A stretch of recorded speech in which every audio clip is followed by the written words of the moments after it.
जय हिंद, वंदे मातरम, भारत माता की जय। राष्ट्रवाद की बात प्रहार के साथ आप सभी का हार्दिक स्वागत है। दोस्तों, आज 5 उपचुनाव का परिणाम आया है।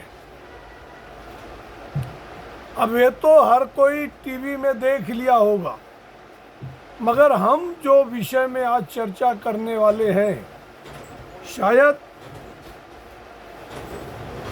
ये बात हर किसी को नहीं पता होगा कि 5 उपचुनाव हुए हैं। इसमें बीजेपी का एक ही सीट था, बाकी 2 आम आदमी पार्टी के ही विधायक थे और एक तृणमूल कांग्रेस की ही थी।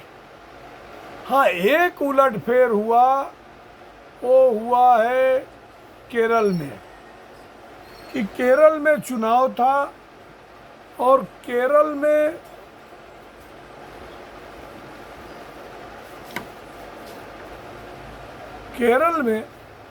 एक उलटफेर हुआ कि एलडीएफ के उम्मीदवार जो थे, उन्होंने आपसी मनमुटाव में इस्तीफा दे दिया था और अब की बार वो तृणमूल कांग्रेस में चले गए।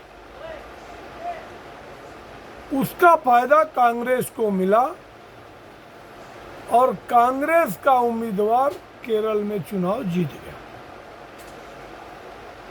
एलडीएफ का नुकसान हो गया और 2 साल के बाद चुनाव है केरल में। इसकी ये लक्षण लग रही है, जो कि पिछली बार after 5 years there are changing of regimes, तो पिछली बार एलडीएफ को बदलना चाहिए था, मगर राहुल गांधी के बदौलत एलडीएफ दूसरी बार चुनाव जीत गया। मगर अब की बार जो सिंडम मिल रहा है, इससे उम्मीद लग रही है कि कांग्रेस हो सकता वापसी हो जाए। मगर इसके पीछे भी कांग्रेस में जो उथल पुथल है, खास तौर से जो शशि थरूर की बगावत, कहीं पंजाब में कैप्टन अमरिंदर सिंह और नवजोत सिंह सिद्धू के बीच का जो अदावत थी, उसको कांग्रेस ने आपसी कलह को हैंडल नहीं कर सका। उसकी बदौलत 2022 के चुनाव में कांग्रेस मुंह की खाई और आम आदमी पार्टी जो लैंडस्लाइड विक्ट्री किया, 117 में से 95 सीटें जीतकर वहाँ पे भगवंत मान को मुख्यमंत्री बनाया। अब आज जो सबसे मुख्य विषय है कि जितने भी खलियर खैराती गैंग है, वो कह रहे कि मोदी लहर खत्म हो गई, अब तो बीजेपी खत्म, आने वाले टाइम में बीजेपी को कुत्ता नहीं पूछेगा।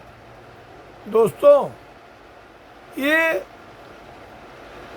आज जो ईवीएम के नाम पे रोने वाले, छाती पीटने वाले, दुहाई देने वाले, आज ईवीएम सही हो गई। ये दोगलापन क्यों लाते हो? You have to stand with your commitment, कि अगर तुमने कहा कि ईवीएम से जब तक इलेक्शन होगा भाजपा को हटा पाना बहुत कठिन है, तो आज इन 5 उपचुनाव को क्यों ईवीएम से होने दिया? और अगर ईवीएम से हुआ तो ये जो इतने बड़े बड़े लेख लिखे गए, आज भी राहुल गांधी महाराष्ट्र की हार को पचा नहीं पा रहे हैं। वो कहते हैं कि मुझे वहाँ के कार्यकर्ताओं का वोटर लिस्ट दे दे, तो ये मैं कहना चाहता हूँ कि अगर आज पूरे देश में सबसे बड़ी करारी शिकस्त किसी को मिली है तो कांग्रेस को मिली है, क्योंकि गुजरात के दोनों सीट पे कांग्रेस की जमानत जब्त हुई है। अब चर्चा है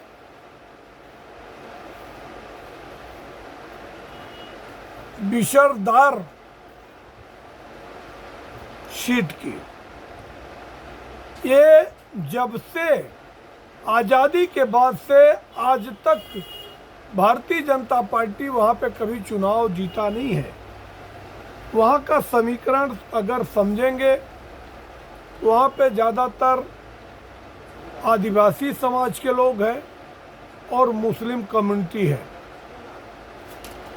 और जब 2022 में एक landslide victory Bharatiya Janata party ने किया था कि 188 सीटों में 165 सीटें बीजेपी जीती थी, मगर उस समय भी विशोधर की सीट भाजपा जीत नहीं पाई थी।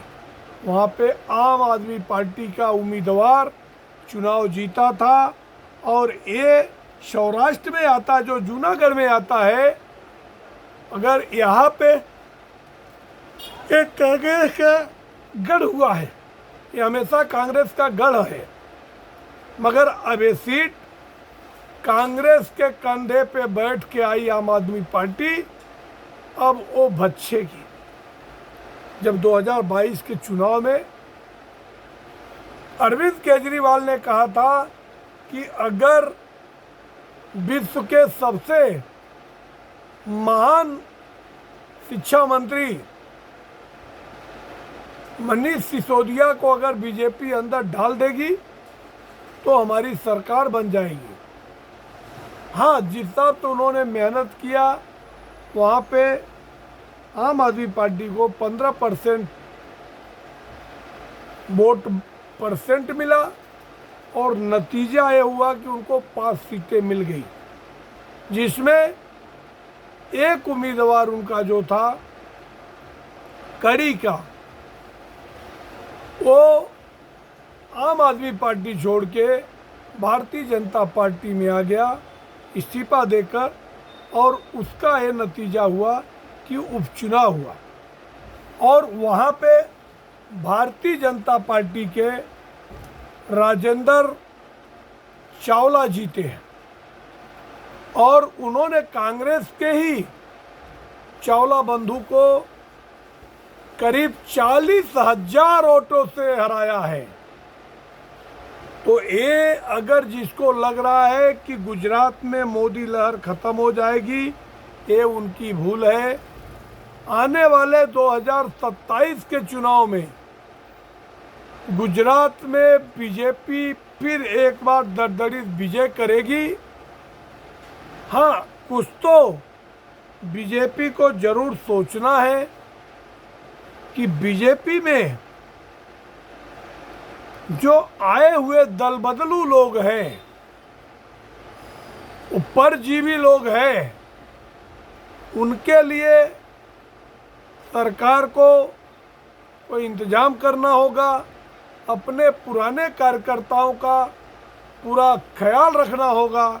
ये बात बीच में मोहन भागवत जी ने भी कहा था और ये बात मैं भी कह रहा हूँ कि अगर कालीगंज की सीट जो मुर्शिदाबाद के करीब आती है और वहाँ पे भारतीय जनता पार्टी चुनाव जीतते जीतते वापस 50,000 के अधिक अंतर से चुनाव हार गई, तो ये जो सनातनी या देश के थिंकर हैं, जो ये आस लगाए बैठे हैं कि 2026 में ममता बनर्जी से सत्ता छीन कर भारतीय जनता पार्टी के ग्लोब्स में देने का काम नरेंद्र मोदी जी करने वाले हैं, तो उनको उससे पहले अपने पुराने कार्यकर्ताओं का पूरा मान रखना पड़ेगा।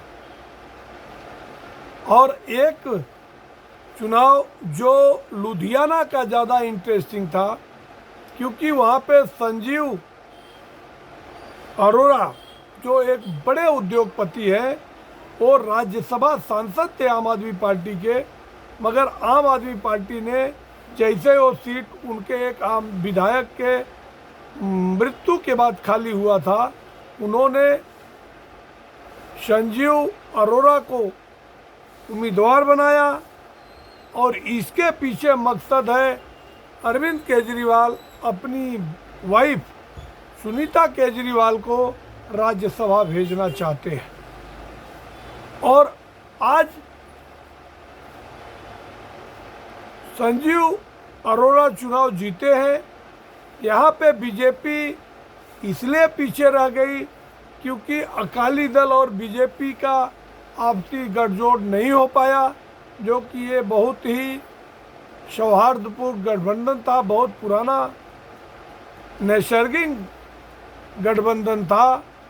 और मैं पिछली बार भी एक बार चुनाव से पहले ऐसा एक वीडियो बनाया था कि दोनों दलों को एकजुट होकर लोकसभा चुनाव से पहले कहा था कि अगर अकालियों को अपनी अस्तित्व बचानी है तो भारतीय जनता पार्टी को एक बड़ा एज देकर, उनको थोड़े सीट ज़्यादा देकर एक आपसी तालमेल बना के चुनाव लड़ना चाहिए।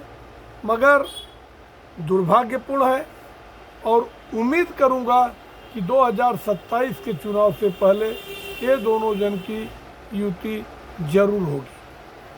अब केरल में ये जो सीट जीती है वो वायनाड में ही आता है, और वायनाड में प्रियंका वाड्रा वहाँ से चुनाव जीती है। उनके ही मुँह बोले भाई हैं ये जो शौकत जीते हैं, ये शौकत अली भाई, ये राहुल गांधी और प्रियंका गांधी के मुँह बोले हैं, तो उसका फ़ायदा उनको मिला है। बाकी ये जो ताली पीट रहे हैं, जश्न मना रहे हैं, तो आने वाले चुनाव में कुछ होने वाला नहीं है। इसका जो कहे ऑपरेशन सिंदूर से कोई फ़ायदा बीजेपी को नहीं हुआ, ये लोगों को अपना भ्रम भूल जाना चाहिए।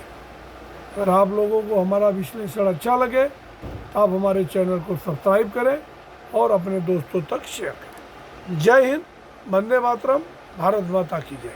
धन्यवाद।